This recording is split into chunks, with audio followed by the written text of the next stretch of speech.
देखिए, बीए प्रथम वर्ष द्वितीय सत्र के अंतर्गत 2 प्रश्न पत्र आप हिंदी ऐच्छिक के लिए हैं, जिनमें से एक प्रश्न पत्र मेरी ओर है, तीसरा प्रश्न पत्र जिसका शीर्षक है हिंदी गद्य साहित्य, जिसके अंतर्गत 2 पुस्तकें लगी हुई हैं, कथा यात्रा और दूसरी काग भगोड़ा। कथा यात्रा की 10 कहानियां हमने पढ़ा करके पूरी की हैं और उस पर एक परीक्षा भी हो चुकी है। अब हम देखिए, जो कहानियां हमने पढ़ी जिनमें जमींदार का दृष्टांत रेवरेंड जे न्यूटन द्वारा लिखित, दूसरी कहानी एक टोकरी भर मिट्टी जिसके लेखक माधवराव सप्रे थे। उसके उपरांत उसने कहा था कहानी जो चंद्रधर शर्मा गुलेरी जी ने लिखी हुई थी। उसके उपरांत नैराश्य कहानी प्रेमचंद जी की। उसके उपरांत पुरस्कार कहानी जयशंकर प्रसाद द्वारा लिखित, नारंगियां कहानी अजय द्वारा लिखित, वह सांप जैनेन्द्र द्वारा लिखित। उसके उपरांत परमात्मा का कुत्ता मोहन राकेश द्वारा लिखित। उसके उपरांत फैसला कहानी जो मैत्रेय पुष्पा द्वारा लिखित है। उसके उपरांत साहब फिर कब आएंगे माँ, यह दामोदर खड़से द्वारा लिखित कहानी, और 12वीं अंतिम कहानी सपना जो ओम प्रकाश वाल्मीकि जी ने लिखी हुई थी। ये सारी कहानियां हमने पढ़ा करके पूर्ण की है। इस पर प्रश्न पत्र भी 2 हुए हैं, 2 बार हमने इस पर गूगल फॉर्म परीक्षा ली है। साथ ही साथ प्रत्येक तासिका की वीडियो रिकॉर्डिंग, एक दो वीडियो रिकॉर्डिंग नहीं हो पाए, लगभग सभी तासिकाओं की वीडियो रिकॉर्डिंग उपलब्ध है।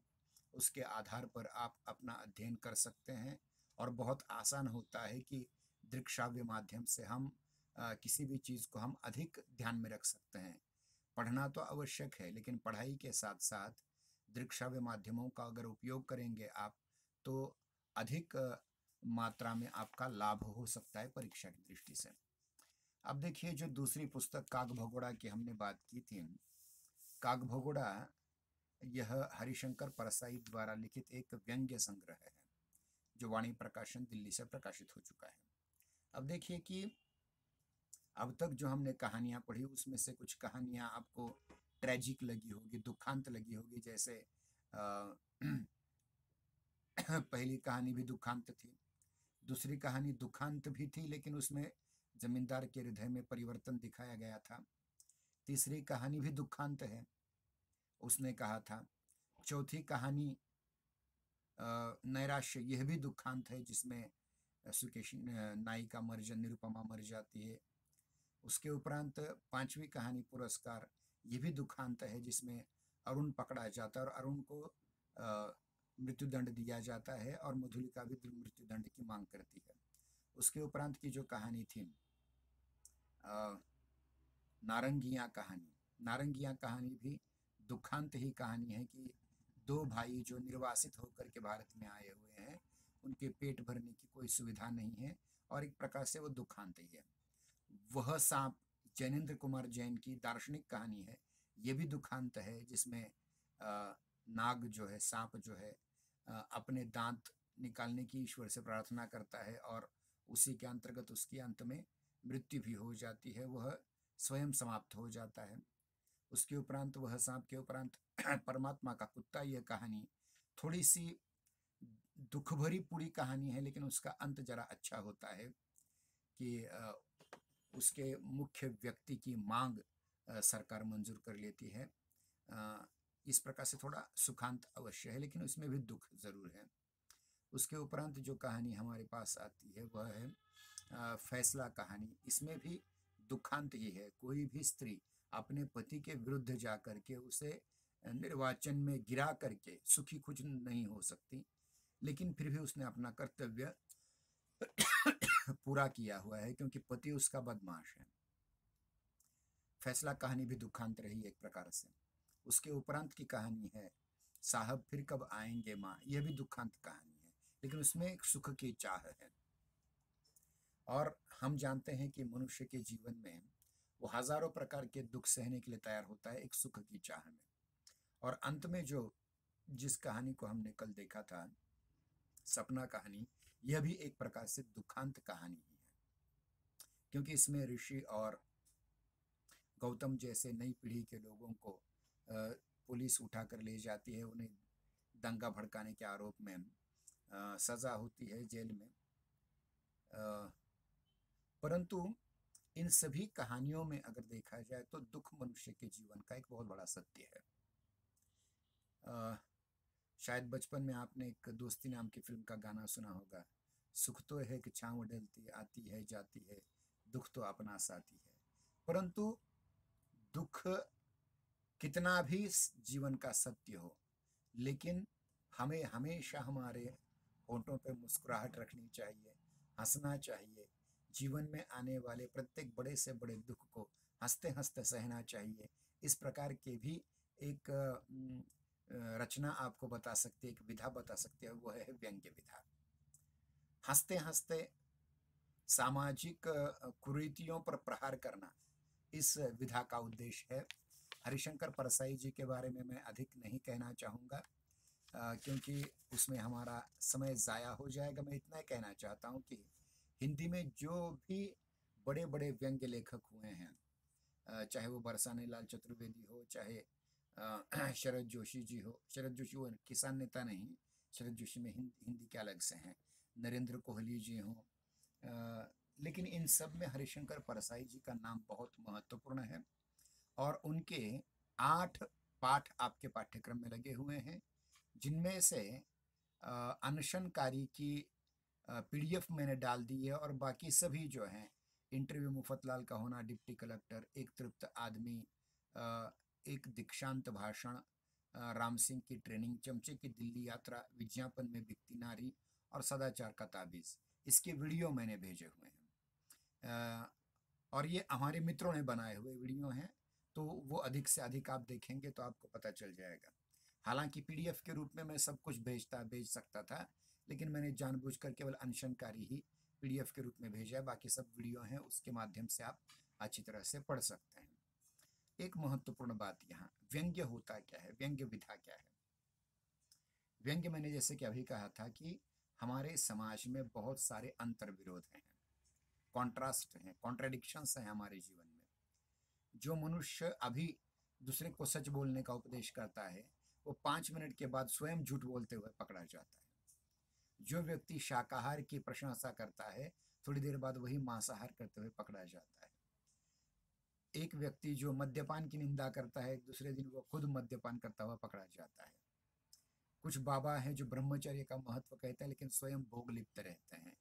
ये और राजनेता जो कुछ बार बार कहते हैं कि युवाओं पर हमारे देश का भविष्य निर्भर है, वे खुद युवाओं को नौकरियां नहीं देते, युवाओं का सत्यानाश करते हैं। इस प्रकार के कॉन्ट्राडिक्शंस, विरोधाभास हमें जहाँ तहाँ मिलता है, और इन विरोधाभासों को लेकर के ही उन विरोधाभासों को रेखांकित करने का कार्य एक व्यंग्य विधा करती है। यूं कहेंगे कि एक प्रकार से वो कटाक्ष करते हैं ऐसी चीज़ों पर, हंसते हंसते शस्त्र क्रिया कर जाते हैं, हंसते हंसते शल्य क्रिया कर जाते हैं सामाजिक कुरीतियों पर, सामाजिक कुपरंपराओं पर, समाज में व्याप्त दुर्गुणों पर, समाज में व्याप्त दोषों पर वह कटाक्ष कर देते हैं। और इसमें हरिशंकर परसाई सबसे बड़े व्यंग्यकार हिंदी में माने जाते हैं। हालांकि बरसाने लाल चतुर्वेदी, शरद जोशी या नरेंद्र कोहली जैसे बहुत सारे अन्य लोग भी हैं, परंतु इनका नाम जरा अधिक मात्रा में लिया जाता है, क्योंकि उनके व्यंग्य निबंध और व्यंग्य कथाएं बहुत महत्वपूर्ण हैं। आज हम बहुत कम समय में इनकी पहली व्यंग्य रचना जो है उसको पूरा करने का प्रयास करेंगे, जिसका शीर्षक है इंटरव्यू मुफतलाल का होना डिप्टी कलेक्टर। केवल 4-5 पृष्ठों का है, मैं जल्दी जल्दी पूर्ण करने का प्रयास करूंगा। हमारे लगभग अभी 25 मिनट बाकी हैं। इन 25 मिनटों में मैं इस व्यंग्य कथा को आपके सम्मुख रखने का प्रयास करूंगा। व्यंग्य कथा का पहले नाम है इंटरव्यू मुफतलाल का होना डिप्टी कलेक्टर। हाँ, चलते चलते एक बात मैं कहना चाहूँगा कि हरिशंकर परसाई जी के बारे में थोड़ा सा परिचय मैं आपको करवा दूं। हरिशंकर परसाई जी हिंदी के बहुत बड़े व्यंग्यकार हैं। हरिशंकर परसाई जी का जन्म मध्य प्रदेश के इटारसी के पास हुआ है। इटारसी एक बहुत बड़ा रेलवे जंक्शन है, आपने बहुत बार नाम सुना होगा, और ये होशंगाबाद जिले के अंतर्गत आता है। जमानी नाम के स्थान पर 22 अगस्त 1924 ईस्वी को आपका जन्म हुआ। नागपुर विश्वविद्यालय से इन्होंने हिंदी में एमए किया। कुछ वर्षों तक इन्होंने अध्यापन का कार्य किया, किंतु लेखन के प्रति विशेष लगाव के कारण अध्यापन कार्य छोड़ करके पूर्णतया साहित्य की सेवा में संलग्न हो गए। जबलपुर से इन्होंने वसुधा नामक साहित्यिक पत्रिका का संपादन किया और प्रकाशन शुरू किया। कुछ वर्षों के बाद आर्थिक कारणों से यह पत्रिका बंद हो गई। आप जानते हैं हर अच्छे रचनाकार को इस प्रकार से आर्थिक अभाव से गुजरना पड़ता है। इनकी बहुमुखी प्रतिभा निबंध तथा काव्य सृजन में दिखाई देती है।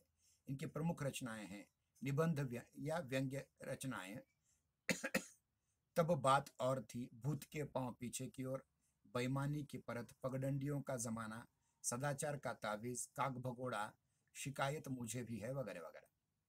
और इनके जो उपन्यास हैं उनमें रानी नागफनी की कहानी, क्या उपन्यास का नाम है? रानी नागफनी की कहानी, तट की खोज, इनके 2 उपन्यास हैं। कहानी संग्रहों में हंसते हैं रोते हैं, जैसे उनके दिन फेरे, ये कहानी संग्रह उनके प्रसिद्ध हैं। परसाई जी स्वतंत्र निबंध लेखक हैं। उनकी स्वतंत्र लेखनी उनके अनुभवों की उपज है। जीवन को देखने की उनकी अपनी दृष्टि है। उन्हें जो भी बनावटी और अनुचित दिखाई देता है उस बनावटीपन का वे उस पर जम करके प्रहार करते हैं। बहुत ही महत्वपूर्ण इस प्रकार से इनका व्यक्तित्व है, जिसमें उन्होंने बनावटीपन पर, जहां जहां भी बनावट पाखंड नजर आता है, उस पर वे प्रहार करने से नहीं चूकते।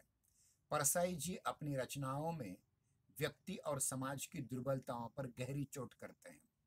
इनका व्यंग्य व्यक्तिगत राग द्वेष या सस्ते मनोरंजन तक सीमित नहीं रहता। परसाई जी का तीक्ष्ण व्यंग्य समाज में फैली विसंगतियों तथा विकृतियों से रूबरू करता है। आवश्यकतानुसार हास्य, विनोद, व्यंग्य तथा प्रतीक आदि का सही उपयोग करके कथ्य को चुटिला और मार्मिक बनाने की कला में परसाई जी सिद्धहस्त हैं। इसमें उनको महारत हासिल है। विसंगतियों के साथ कहीं भी वे समझौता नहीं करते। आम आदमी की दुर्दशा, उसके लिए जिम्मेदार राजनीति, पुलिस का आतंक और सामाजिक आर्थिक विषमताओं पर परसाई जी तीखा प्रहार करते हैं। इनका समूचा लेखन सोद्देश्य है, मतलब उद्देश्य सहित है, और मनुष्य को सतर्क करने का प्रयास है। परसाई जी के व्यंग्य स्थितियों से छेड़छाड़ नहीं करते, स्थितियों की समीक्षा करते हैं। परसाई जी के व्यंग्यों में वार्तालाप शैली का अधिक प्रयोग मिलता है। रचनाओं में ये ऐसे उपमानों का प्रयोग करते हैं जिससे व्यंग्य की शक्ति कई गुना बढ़ जाती है। इनकी दृष्टि में व्यंग्य लेखन निर्मम तथा मनुष्य विरोधी होकर जी नहीं रह सकता, वरन वह जीवन की कमजोरियों का निदान प्रस्तुत करता है और उस निदान को प्रस्तुत करने के लिए कठोर रुख अपनाता है। परसाई जी के व्यंग्य को पढ़कर के जो तिलमिलाहट होती है वह हमें समस्त संस्कृति एवं सभ्यता के बारे में सोचने के लिए बाध्य कर देती है। इनका व्यंग्य मनोरंजन से अधिक पाठकों के मन पर दुख की अमिट छाप छोड़ जाता है। इनका व्यंग्य आज की भारतीय मानसिकता का पर्याय है। इनके कथन में विविधता तो है, शिल्पगत रचाव भी है। इनके व्यंग्यों की वैचारिक भूमि प्रामाणिक और व्यापक है। बौद्धिक और मानसिक दृष्टि से इनमें एक प्रौढ़ता है। इन्हें भाषा की सही पहचान है। बौद्धिक और मानसिक दृष्टि में प्रौढ़ता है, इन्हें भाषा की सही पहचान है। शब्दों का भावोचित विन्यास कथ्य को उनमें जो कहना चाहते हैं उस कथ्य को पाठकों के मानस में सीधे उतार देता है। व्यंग्य में नए शब्द गढ़ना हरिशंकर परसाई जी की भाषा का वैशिष्ट्य है। लाक्षणिकता भाषा के स्वरूप को निखारती जान पड़ती है। इस प्रकार से इनका थोड़ा सा परिचय मैंने प्रस्तुत किया। अब हम उनकी पहली व्यंग्य रचना आरंभ करते हैं, जिसका शीर्षक है इंटरव्यू मुफतलाल का होना डिप्टी कलेक्टर। इतना लंबा शीर्षक है। क्या है? इंटरव्यू मुफतलाल का होना डिप्टी कलेक्टर। आप जानते हैं डिप्टी कलेक्टर किस माध्यम से बनते हैं? पीएसआई किस माध्यम से बनते हैं, जिसको हम राज्य स्तरीय कार्तिक कुछ पूछना है? ठीक है, ओके। नहीं सर, नहीं। ठीक है, ठीक है, कोई बात नहीं। तो जो राज्य लोक सेवा आयोग होता है, उसके माध्यम से डिप्टी कलेक्टर इस पद पर नियुक्त होने वाले व्यक्ति का चयन किया जाता है। लेकिन इसमें भी कुछ जमाने में, मतलब ये जब तक एमपीएससी जैसी कोई परीक्षा का यानी स्वरूप निर्धारित नहीं हुआ था, उस वहाँ क्या हुआ करता था, यानी किस प्रकार से डिप्टी कलेक्टर की भर्ती होती थी, इसको अत्यंत व्यंग्य रूप में प्रकट करने का प्रयास किया है। मेरा प्रयास है कि जल्दी जल्दी ये समाप्त कर लिया जाए। पाठकगण न भूले होंगे कि मुफतलाल ने डिप्टी कलेक्टर पद के लिए आवेदन किया था, अर्ज किया था डिप्टी कलेक्टर पद के लिए। राज्य में शासकीय नौकरियों के लिए भर्ती दो स्थितियों में होती है। तब जब पद खाली हो और उन्हें भरने के लिए उम्मीदवारों की जरूरत हो, और तब जब विशेष उम्मीदवार खाली हो और उन्हें भरने के लिए पदों की आवश्यकता हो। पहले ही वाक्य में व्यंग्य किया है, देखिए। शासकीय सेवा संहिता के अनुच्छेद 2 की धारा 11 उपधारा 3 में विशेष उम्मीदवार की परिभाषा ऐसे की है। विशेष उम्मीदवार कौन से होते हैं? जिनको नौकरी खुद होकर के दी जाती है सरकार के द्वारा। ऐसा पदेच्छु नागरिक जिसकी योग्यता अविशेष हो पर संबंध विशेष हो। मतलब उसमें योग्यता कुछ नहीं तो चलेगा, लेकिन वह किसी बड़े आदमी से संबंध रखने वाला हो। अर्थात राज्य में किसी ऐसे व्यक्ति का वह कृपा पात्र हो जो स्वयं शासक हो या जिसका शासनकर्ताओं पर प्रभाव हो।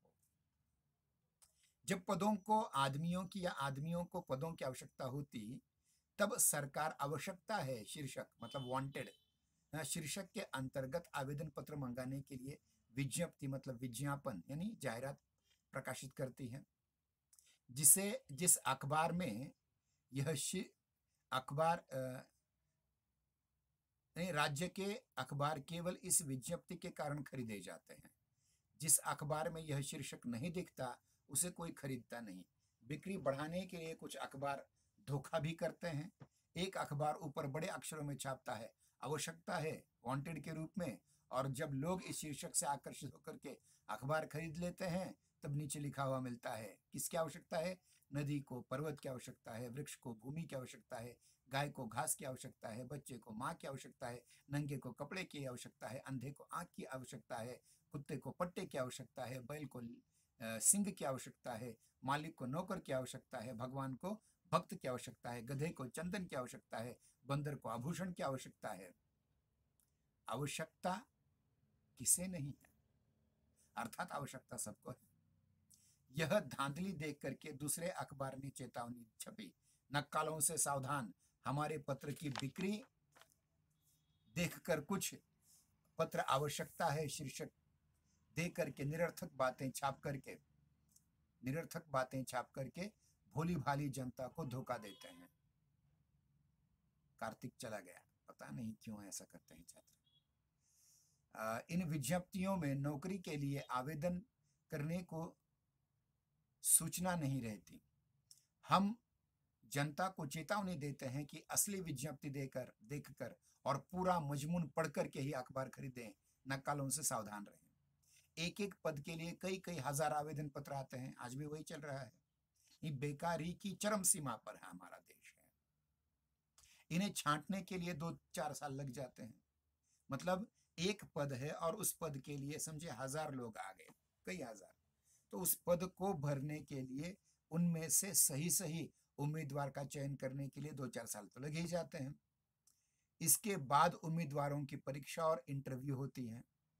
नियम के अनुसार हर उम्मीदवार को हर 3 महीने में सूचित करना पड़ता है कि मैं अभी जीवित हूँ। जिसने आपका इंटरव्यू दिया था, जिसने आपको आवेदन किया था, मैं अभी जीवित हूँ, हर 3 महीने बाद बताना पड़ता है। जो सूचना नहीं देता उसको मरा हुआ मान करके उसका नाम कट कर दिया जाता है, काट दिया जाता है। इससे चुनाव में सुविधा होती है। 2 वर्ष बाद मुफतलाल को शासकीय सेवा विभाग के कार्यालय से सचिव के एक पत्र की नकल संचालक सेवा विभाग मार्फत मिली। उस समय विभाग के सचिव श्रीमान अस्पष्ट जी थे। ध्यान रखिए, यहाँ लेखक ने किसी नाम का उल्लेख नहीं किया है, थोड़ा व्यंग्यात्मक नाम रखे हैं। मुफतलाल अस्पष्ट जी। पत्र की नकल नीचे दी जा रही है। पत्र कैसा है देखिए। कार्यालय शासकीय सेवा योजना विभाग प्रति श्री मुफतलाल बीए, मतलब बीए डिग्री प्राप्त की हुई। संदर्भ डिप्टी कलेक्टर के लिए आपका आवेदन पत्र। आपको सूचित किया जाता है कि आवेदन पत्र तथा यथा समय इस कार्यालय में प्राप्त हो गया है।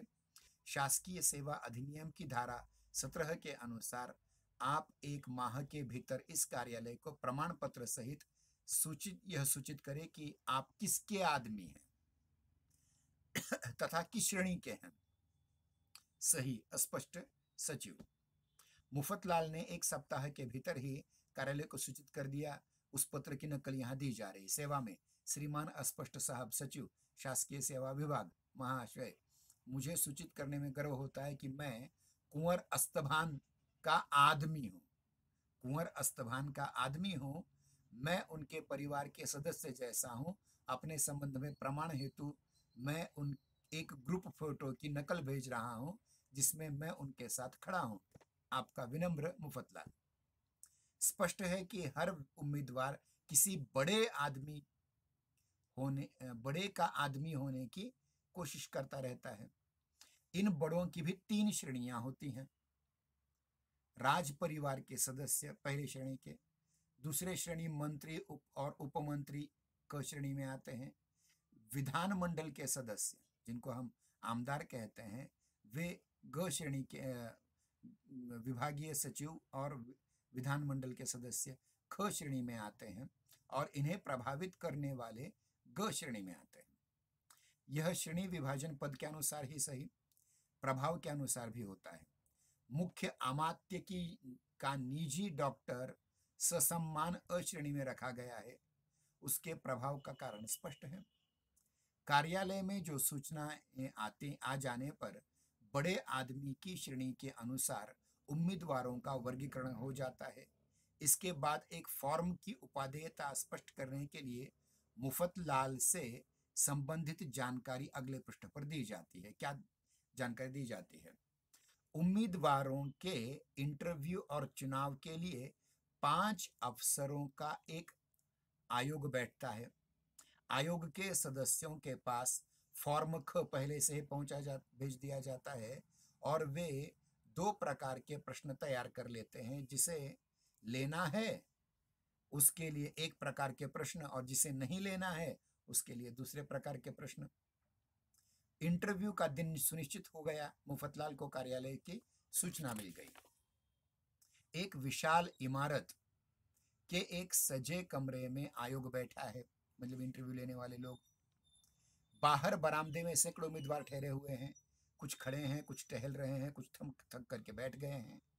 हर उम्मीदवार यथासंभव सज करके आया हुआ है, अच्छे कपड़े पहन करके, अच्छे जूते पहन कर, टिप टॉप होकर के। कुछ को देखकर ऐसा लगता है कि वे सशरीर लॉन्ड्री से निकल करके आए हैं, मतलब अभी अभी इस्त्री किए हुए कपड़े निकले हैं, पहने हुए हैं।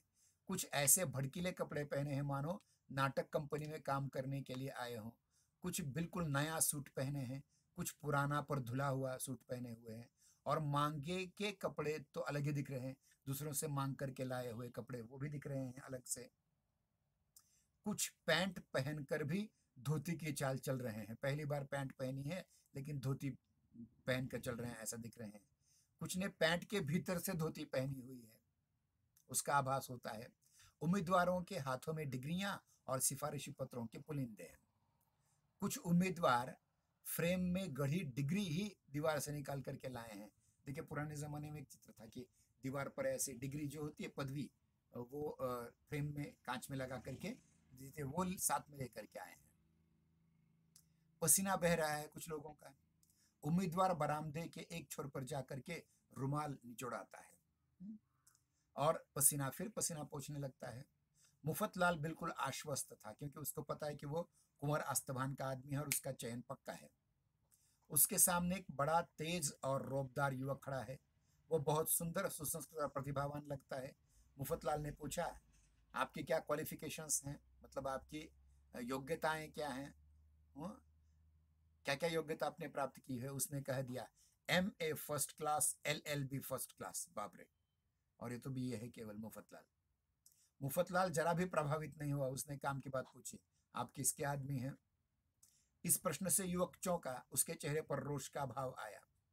उसने कहा, मैं क्यों किसी का आदमी होने चला?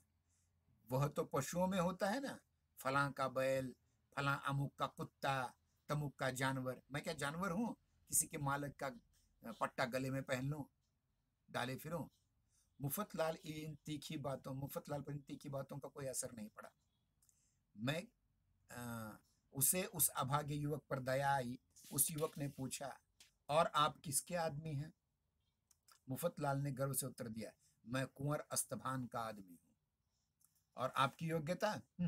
और योग्यता किसे कहते हैं? योग्यता की जरूरत किसको है? आदमी की जरूरत है। मुफतलाल ने तुनक कर जवाब दे दिया। युवक मुस्कुराया। मुफतलाल को पहली बार बुरा लगा। उसे लगा जैसे उसका फर्स्ट क्लास मेरे थर्ड क्लास के पीछे हंसी उड़ाता है। यानी ये कौन था? मुफतलाल थर्ड क्लास BA पास था, और वह व्यक्ति क्या था? सुझा हुआ वो MA फर्स्ट क्लास था, LLB फर्स्ट क्लास था। उसने जहरीली आवाज में कहा, डिप्टी कलेक्टर तो मैं ही बनूंगा। किसने कहा? मुफतलाल ने। तुम नहीं बन सकते। कभी तुम भूखे मरने लगो और अपनी प्रतिभा को खा न सको तो मेरे पास आना, मैं तुम्हें इस दफ्तर में क्लर्क बनवा दूंगा। युवक कुछ जवाब देना चाहता था, इसी समय उसका नाम पुकारा गया और वह रुमाल पर मुंह पर रुमाल फेर करके अंदर चला गया। भीतर 5 सयाने बैठे थे जो आयोग के हैं, इंटरव्यू लेने वाले। वे उम्मीदवारों के इंटरव्यू लेते थे, उनसे प्रश्न पूछते थे और योग्य उम्मीदवारों का चुनाव करते थे। एक सयाने ने उस युवक से पूछा, नाम सुनकर, उसका नाम पूछा, नाम सुनकर ख फॉर्म देखा, ये किसी का आदमी नहीं है, इसलिए इसको लेना नहीं है, ये पक्का हो गया। सयाने ने उससे फिर प्रश्न पूछे। एक ने पूछा, वेदांत की माया और सांख्य की प्रकृति में क्या भेद है? आप देखिए, हिंदू धर्म में जो महत्वपूर्ण शास्त्र माने जाते हैं उनमें है पूर्व मीमांसा, न्याय, वैशेषिक, सांख्य, योग और वेदांत। इसमें से वेदांत की माया और सांख्य की प्रकृति में क्या अंतर है? कहा, सांख्य की प्रकृति क्या है? सत्वरजस्तमसाभ्याम साम्यावस्था प्रकृति। सत्वगुण, रजोगुण और तमोगुण की व्याख्या। अब ये इतना कठिन कठिन प्रश्न पूछने पर उसने तो सिर पर हाथ मार दिया होगा। थोड़े बहुत जिनको भारतीय दर्शनों की जानकारी है उन्हें पता है, सामान्य आदमी को ये बातें पता नहीं है। उम्मीदवार ने दर्शन का इतना गहरा अध्ययन नहीं किया था। वह नहीं जानता था कि डिप्टी कलेक्टर के लिए दार्शनिक बनने की आवश्यकता होती है। फिर भी वह सोच करके उत्तर देने का प्रयत्न करने लगा। सयानों के मुखिया ने मुंह बनाकर कहा, कितनी देर लगाते हो एक सवाल में? वेरी डल, बहुत बुरे हो तुम। दूसरे ने, सयाने ने प्रश्न पूछा, कांट ने विशुद्ध तर्क की क्या प्रकृति प्रतिपादित की है? सैमुअल कांट, शायद आपने समाजशास्त्र विषय में पढ़ा होगा इसका नाम। बहुत बड़े दार्शनिक हैं, दक्षिण के, पश्चिम के, मतलब इंग्लैंड अमेरिका के। उम्मीदवार फिर चकरा गया, भाई इसको भारतीय दर्शन नहीं आ रहा है, उसको पाश्चात्य दर्शन क्या आएगा? उसने दर्शन पढ़ा ही नहीं था। वो मुंह देखने लगा, पसीना आने लगा उसे। सयाना बोला, इसे तो कुछ भी नहीं आता, बिल्कुल डल है, निकाल दो इसे। मुखिया ने अंत में दोनों जो 2 सयाने और बैठे थे, 3 सयानों की बात हो गई, चौथे और पांचवे से पूछा, आप लोगों को कुछ कहना है? वे बोले, अजी क्या पूछना है, देख तो लिया, निकाल दो इसे। इंटरव्यू समाप्त हो गया। वो मुंह लटका कर बाहर निकला। मुफतलाल उसे देख करके बकरे की बोली बोला, समाप्त होते आया, देखिए 2 मिनटों में समाप्त हो जाएगा। मुफतलाल की पुकार हुई। वह सयानों के सामने जाकर खड़ा हो गया। नाम पूछकर सयानों ने फॉर्म ख देखा। लिखा था, किसका आदमी है ये? कुंवर अस्तभान का आदमी। सयाने वात्सल्य से उसकी ओर देखने लगे। अरे वाह वाह वाह, जैसे माँ अपने बच्चे को देखती है वत्सलता से, वैसे। मुखिया ने बड़े प्रेम से कहा, खड़े क्यों हो बेटा, बैठ जाओ। मुफतलाल एक कुर्सी पर बैठ गया। प्रश्न पूछे जाने लगे। एक सयाने ने पूछा, कुमार साहब कैसे हैं? अच्छे हैं ना कुमार अस्तवान साहब? मुफतलाल ने जवाब दिया, हाँ अच्छे हैं। दूसरे ने पूछा, आज तुमने क्या खाया था? मुफतलाल ने तपक से उत्तर दिया, रोटी, चावल, दाल, सब्जी, अचार, सब कुछ खाया था मैंने। उसकी तत्परता से प्रभावित हो गए, सब प्रभावित हो गए। वाह, कितने अच्छे उत्तर देता है और कितने जल्दी जल्दी उत्तर देता है। मुखिया ने कहा, कैसे तपाक से जवाब देता है, वेरी स्मार्ट। पहला कौन था? Very dull. और ये है वेरी स्मार्ट। जो आपने भोजन में क्या खाया वो तो हर कोई बता सकता है, लेकिन फिर भी स्मार्ट है। तीसरे सयाने ने पूछा, आजकल शहर में कौन सी अच्छी फिल्म चल रही है? फिल्म कौन सी अच्छी चल रही है? मुफतलाल ने फौरन उत्तर दिया, 14वीं का चांद, 1964 का। किसकी थी वो फिल्म? मीना कुमारी। ठीक है, जान लो, मीना कुमारी, वहीदा रहमान, ये बड़ी बड़ी नायिकाएं थी उसमें।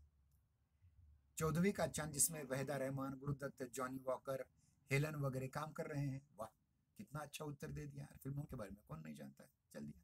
मुखिया ने कहा, वाह वाह वाह, बड़ा होशियार और स्मार्ट लड़का है। इंटरव्यू समाप्त हो गया।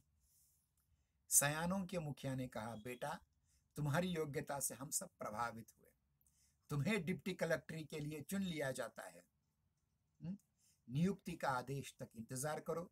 चुनाव के बाद नियुक्ति में 3 महीने भी लग सकते हैं, 3 साल भी और 10 साल भी। किसी किसी को तो रिटायर होने तक की उम्र तक इंतजार करना पड़ता है, नियुक्ति पत्र नहीं मिलता।